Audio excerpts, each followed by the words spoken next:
Hey guys, welcome back. This is Algebra 1, Chapter 1, Section 1.2, Example 5. So in this one, this is going to be another story problem, and where I'm just going to kind of go through the click-throughs on how to do it. So you should have read the problem already. Your school drama club charges $4 per person for admission to a play.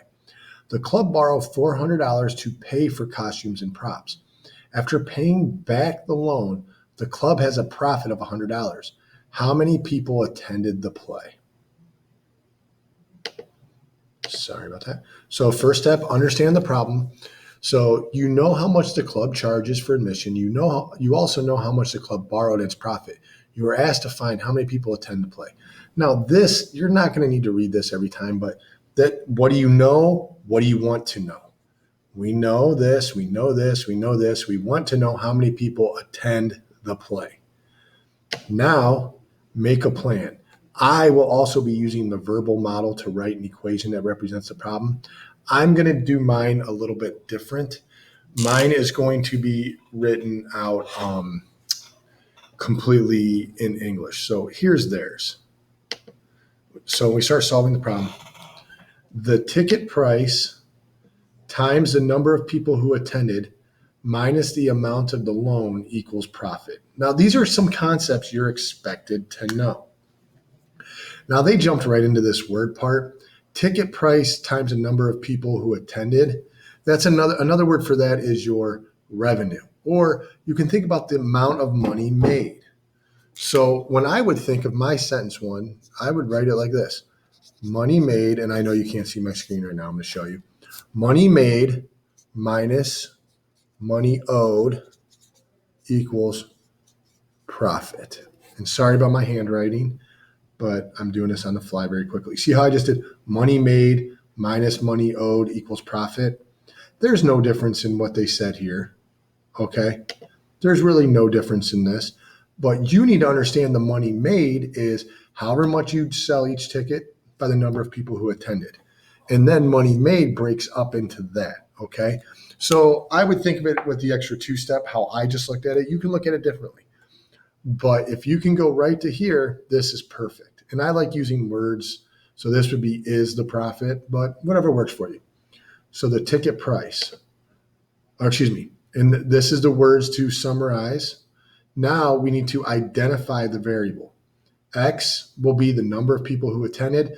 And here's a little hint, especially in the beginning of these problems we're looking at. Most of the time, your variable you can find where the question mark is. How many people attended the play? Oh, so my variable will be the number of people who attended the play because that's what I'm searching for. That's the unknown. Now we write our equation. The ticket price times the number of people minus the amount we borrowed is going to equal the profit. They gave us all these. It was $4 per person, right? Don't think it's 4 divided by something. It's $4, so that's the ticket price times the number of people. So 4 times however many people showed up is how much money we took in.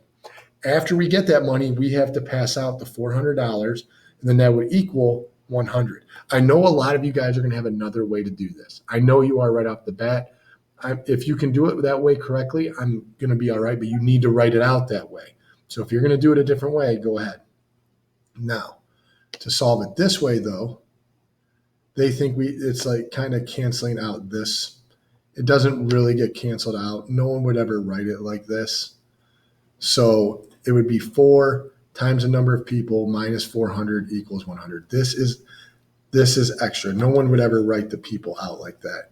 So that's why I'm going to go to my camera because this is typically how we're going to write it. Money made was $4 per person, right? The money made is 4 times however many people showed up. This is a concept that you're going to have to know. The value of the item times the number of items is the total value. The total money made is 4 times the number of people that showed up minus, then I apologize, I have to see this because I don't remember the numbers. How much did we borrow? We borrowed $400. And we want to have a profit of $100. Okay? So that's where we're at here. So the money made, 4x minus the money owed had better equal 100. We know how to solve this flat out, and hopefully it should be coming quick. We need to get X by itself. There is no distribution because I would see parentheses.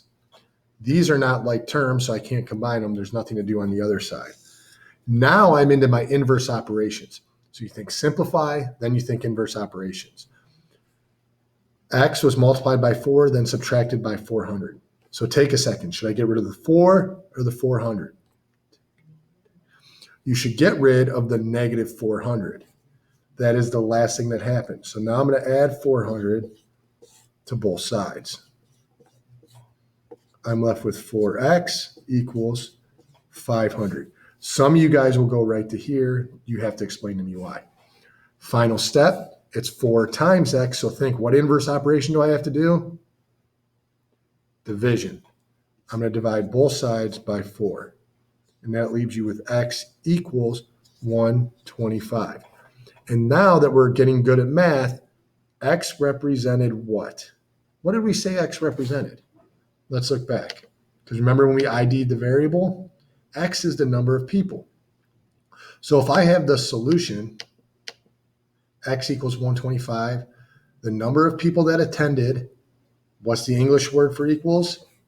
Is. So the number of people that attended is 125. Okay? Now, to check back, just plug it in. We made $4 a person, or excuse me, there was $4 per ticket, right? What is 4 times 125? 500. We owed 400, right? So we pay back the loan. We made 500. We owed 400. 500 minus 400 gives us $100, which would be considered profit. Okay. So, and just to learn a couple words, $500 is the revenue. $400 is the amount you owe, or that's your cost. And then your profit is revenue minus cost. Okay. That concludes chapter 2, I believe, or excuse me, section 2. And I will see you guys in section 3. Thank you very much.